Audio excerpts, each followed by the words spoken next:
猛虎扑食。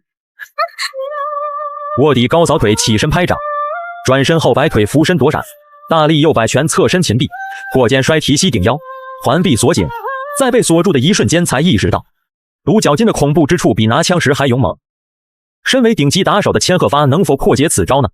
大力后顶肘击肋，大力抓臂过肩抛砸摔，在被摔的一瞬间抓一推胸。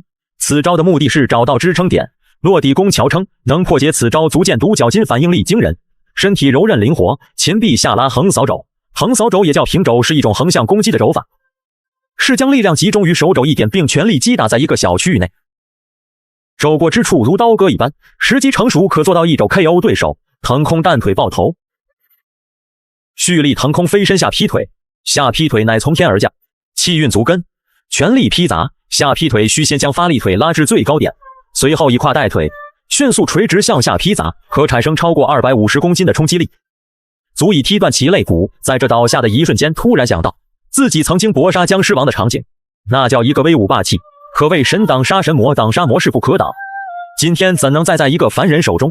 顿时激起了格斗欲望，迅速起身，高扫腿起身拍掌，快速反击，上顶膝纵臂顶挡，横扫肘击肋，直冲拳击面，36计上电梯跑路，掰卡电梯，正蹬踹击胸，抓头发后拉门挤脑袋，这才是真正的脑袋让门挤了。